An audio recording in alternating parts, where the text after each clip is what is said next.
Hello. It's Q&A time, which means I go on my Facebook page where I asked you guys what questions I should answer, and I go through them, and I choose my favorite ones, and then I answer them. That's what a Q&A is, okay? So I'm gonna get started. I'm already here. You guys left like hundreds of comments, so here we go. I'm gonna answer every single one. No, I'm not. Angelica Dimas asks, what is your favorite skate shoe brand? I'm gonna go with Emerica and S. That's kind of a tie between those two. Emerica shoes are pretty much the greatest skate shoe ever, in my opinion. But right up with them is the S XL mids, which I'm super liking. This is my second pair that I've worn, and they're awesome. They're a lot like the Emerica shoes, which is probably why I like them so much. But yeah, so far those are tied right now. Ricardo Avila Dominguez says, when is your full album dropping? Because Bones was so fire, I almost burned down my house. Thank you, Ricardo. I want to have a full album. If you guys, by the way, if you guys don't know, I make music and I've been recording music recently, and I released a song recently, and I want to release an album by the end of the year. That's my goal. I feel like it's a pretty easy goal, but that's my goal, man. And of course, I'll keep you guys updated on when that is happening, because I'm not just going to release it and not say anything about it. But yeah, I'll let you guys know. End of the year, hopefully. Definitely. Curtis Scott Bray says, or asks, I'm gonna redo this. How long did it take for you to be able to make a living off of YouTube? Was the struggle worth it? And what advice would you give to someone wanting to do the same? I made a living off YouTube probably 2.5 years after I started my channel, I'm guessing. I think that's correct. And by living, I mean like that's all I did. That's because I made money off of YouTube within a year. And but I had other jobs as well, or school, but I think like 2 to 2.5 years is when I only did YouTube, no other job, and it was totally worth it. What was the other question? It was totally worth it because the struggle was fun. Like, it was as far as struggles go, it was super fun. My advice to anyone that wants to potentially make a living on YouTube is to be original and keep at it, and try to link with other YouTubers. Try to collaborate, but the only way you're going to collaborate with bigger YouTubers is if you have original content, and those bigger YouTubers look at your content and they think you're funny or good at whatever you're doing. So that's my advice. Also, consistency. Upload as often as you can. If you upload like once a week, try to upload the same day every week. Have a schedule, so it's kind of like a show that people can tune into every week, or every day, or every other day, whatever, and they look forward to it. So that's my advice. Sam Snyder asks, how great do you think it was that Andy Schrock was in that Dove commercial? I thought it was great. When I saw him in it, I went nuts. Yeah, it was awesome. That's all I have to say about it. I mean, there's a lot of work that goes into commercials. That thing was like 30 seconds, and I remember he told me about it. He was there, I think he filmed for 16 hours straight, and I know he's always wanted to get into acting, and always, he's been wanting to do like commercial stuff, and he finally did it, and that's like a legit brand, Dove. I think it's awesome. It's completely awesome. If I had an opportunity to do that, I would absolutely do it, to get out of my realm. You know, I don't know what I'm saying. So I'm gonna do this. Trent Yazzie asks, when I ordered my shirt off the shred counters, Case Taylor drew on my order. I was expecting you to draw it. Trent, I have no idea what you just said. There's no one named Case Taylor. And the shred counters is shred quarters. And I draw on grip tape. Casey Fowler asks, yes, I have one thing to ask. Why does Casey lick towards the camera? Tell him to quit it. Andy says the same thing. I don't know, it's Casey's tongue. That's what he does. He's just got a nice little tongue thing going on. Ew.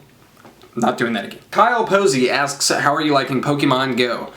I like it way too much. In fact, like 30 minutes before this video, I walked directly outside my apartment in pitch blackness and literally circled the block, which is probably not safe, trying to find a Bulbasaur, and it just won't appear. I know that all the secrets of finding Bulbasaur, or not a Bulbasaur, but all the Pokemon, like, you know, getting close, the footstep thing, it didn't work.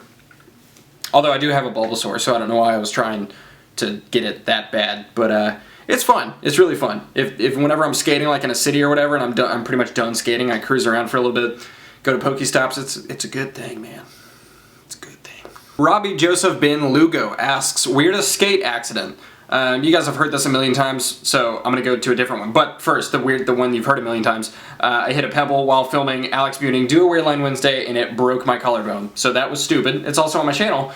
But second dumbest was, it was the day I got on Revive, and we went to a skate park in Columbus, I think. Columbus, Ohio. Might be wrong. But there was this weird ramp to picnic table to drop scenario going on. And there was no gap in between the ramp and the picnic table. It just went up to the picnic table. And we just got there. That was the stupid thing, is we just got there. I got out of the car, rolled, immediately went up the ramp, kind of looked around the skate park, like checking it out, like, hey, this is a sick park. And then I immediately hit a crack in the picnic table and literally did a front flip off of the picnic table onto, no, I was going to say my face, not onto my face, but I did a front flip off of a picnic table, which is pretty impressive in my opinion, and super weird. And what's weirder is I didn't get injured. Like I just casually did a front flip off of a picnic table for no reason, basically.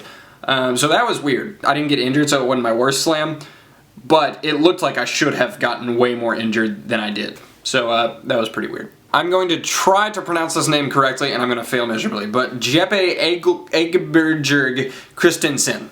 You have a cool name, man. What was the greatest part about the California trip? Other than skateboarding, the greatest part was... Actually, you know what? I think this might have trumped the skateboarding part, was going through Sony Studios, and I got to see the Breaking Bad RV. If you guys don't know, that is my absolute favorite show. But yeah, I got to see the Breaking Bad RV and tons of other sets for incredibly famous movies. They had like the backdrops up for like the Wizard of Oz, like the hand-painted backdrops that they used for the Wizard of Oz. That was insane.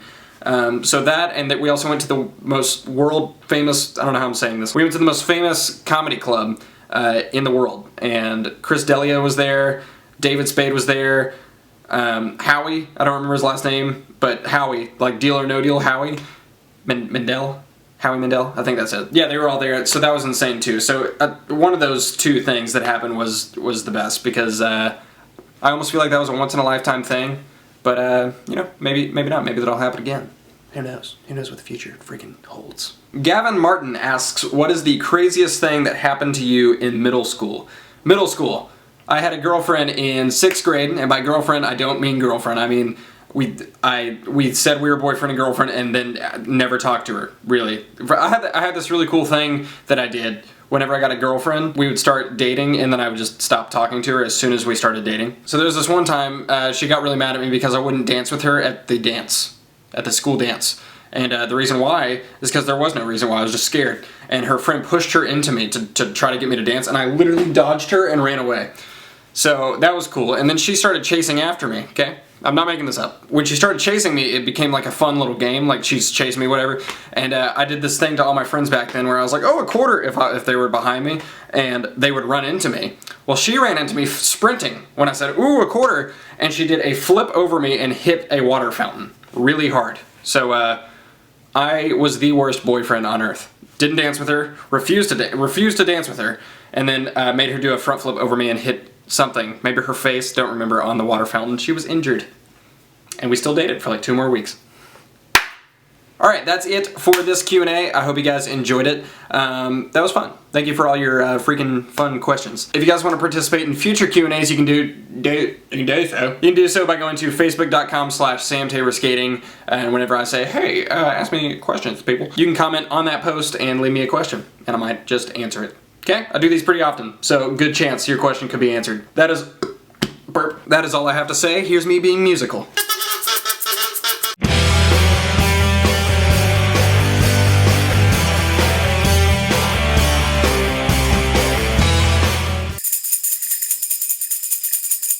That's a real thing? Yeah, people do like 3 flips. How? That's not true. I've never seen a 3 flip. I bet someone has.